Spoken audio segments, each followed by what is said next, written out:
Jika berpikir tentang tahanan, mungkin kamu akan membayangkan dia memakai baju monyet oranye kan? Ini benar, tapi di masa lalu nggak selalu begitu. Awalnya para tahanan di Amerika Serikat memakai seragam garis-garis hitam putih. Di awal abad ke-20, semuanya mulai berubah. Dan pergantian ke warna lain diharapkan memutus hubungan mereka dengan berbagai geng. Baju monyet oranye muncul di tahun 70-an, tahanan nggak selalu memakainya, hanya saat mereka dipindah atau keluar. Kenapa? Agar lebih kelihatan. Dengan memakai warna oranye mencolok, seorang tahanan nggak bisa lolos dan hilang dengan mudah dalam kerumunan. Oke, tentang seragam lagi nih. Misalnya astronot selalu memakai warna putih dan ada alasan yang tepat untuk itu. Ruang angkasa bukan tempat paling aman dan suhunya sangat ekstrem, dari panas meleleh sampai dingin membeku. Putih adalah warna yang paling bagus dalam memantulkan panas dan ini sangat cocok bagi sistem pendingin dan pemanas pakaian antariksa. Dan yang terakhir, dalam kegelapan ruang angkasa, putih adalah warna yang paling mudah dilihat, jadi itu bonus lain. Oke, itu masuk akal, tapi kenapa pemadam kebakaran nggak memakai seragam putih untuk memantulkan panas? Nah, kalau kamu dikepung api, warna seragam nggak banyak membawa perbedaan. Masalahnya, seragam putih itu akan tertutup abu dan debu hingga nggak kelihatan putih lagi. Adapun hitam dan coklat nggak ada masalah seperti itu, atau setidaknya kotoran nggak begitu kelihatan. Pada seragam pemadam kebakaran juga terdapat strip yang memantulkan sinar dan membuat mereka lebih kelihatan. Profesi berikut yang melintas di benak adalah petugas polisi dan warna apa yang mereka pakai? Iya, biru tua. Nah, Departemen Kepolisian pertama muncul di abad ke-19 di Britania Raya. Seragamnya dibuat biru supaya mudah dibedakan dari tentara yang saat itu sudah memakai merah putih. Ketika Departemen Kepolisian didirikan di Amerika Serikat beberapa dekade kemudian, mereka mengikuti tradisi ini. Yang menarik, warna seragam ini nggak pernah berubah. Ternyata biru warna yang sangat praktis, noda apapun nggak bisa kamu lihat pada warna itu. Warna biru juga sangat bermanfaat loh, sebab di malam hari, polisi bisa melacak tersangka sambil tetap nggak kelihatan. Pekerja medis biasanya memakai seragam warna biru atau hijau dan ini ada alasannya. Sebelum abad ke-20, staf medis cuma memakai pakaian biasa mereka bahkan ketika melakukan operasi. Dengan perkembangan ilmu kedokteran, orang mulai memperhatikan betapa steril semuanya. Jadi mereka mulai berseragam, awalnya berwarna putih untuk menandakan kebersihan, tapi masalahnya sebagian noda sangat sulit dihilangkan dari seragam itu. Warna putih dalam sekejap berubah menjadi kehijauan, jadi masuk akal kalau seragam itu dibuat hijau dan biru. Ada juga alasan lain, selama bekerja biasanya dokter bedah fokus pada warna merah. Biru dan hijau pas di sisi spektrum warna yang berlawanan, jadi jika semua hal lain berwarna biru kehijauan, merah menjadi semakin jelas. Tapi kamu salah kalau mengira mereka semua memakai warna yang persis sama. Mungkin kamu akan bilang, di banyak rumah sakit, berbagai departemen diberi kode warna. Maksudku, departemen yang berbeda memakai pakaian scrub dengan warna lain supaya orang dan para dokter bisa dengan mudah mengenali siapa orang tersebut dan langsung bisa membedakan antara perawat, dokter bedah, dan dokter umum. Ini membantu menyebut orang dengan permintaan khusus dengan tepat.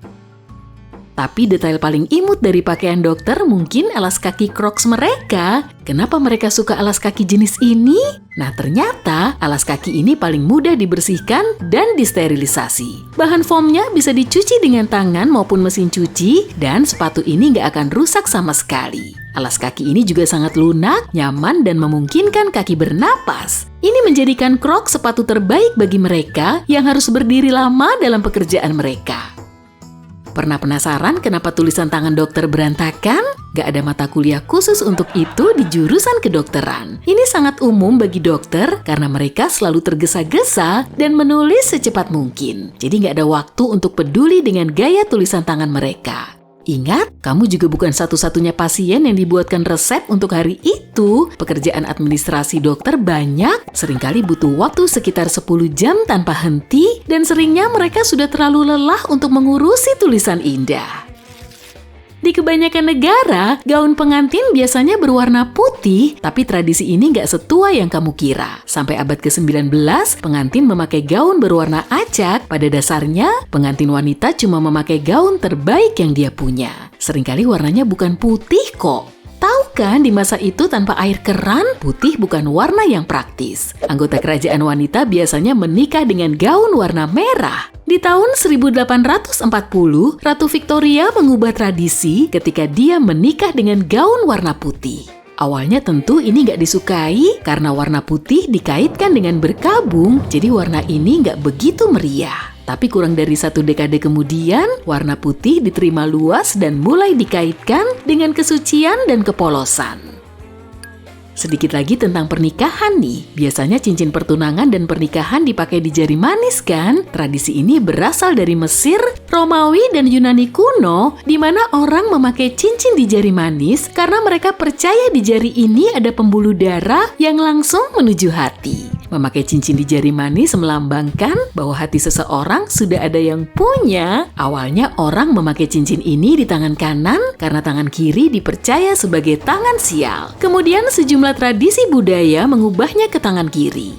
Di berbagai negara, orang memakai cincin pertunangan mereka di tangan kanan sebelum pernikahan dan memindahnya ke kiri setelah menikah. Tapi letaknya selalu di jari manis. Sekarang kita tahu kalau nggak ada pembuluh darah yang langsung menuju ke hati, tapi tradisi itu tetap nggak berubah.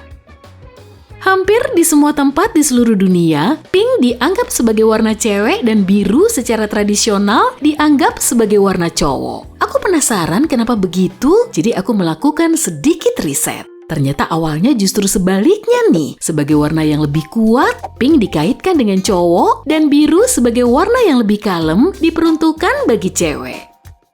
Kemudian kedua warna itu ditukar karena pink dianggap sebagai bayangan merah yang romantis. Di abad ke-19, gerakan wanita hampir mengakhiri penentuan warna untuk jenis kelamin tertentu. Tapi, kemudian di tahun 1960-an, orang belajar cara mengetahui jenis kelamin calon bayi dan mulai mengadakan pesta untuk mengungkap jenis kelaminnya. Perusahaan berpikir mereka bisa memperoleh lebih banyak uang dengan menjual barang-barang bergender dengan warna pink dan biru, dan begitulah mereka menetapkan aturan biru untuk cowok dan pink untuk cewek.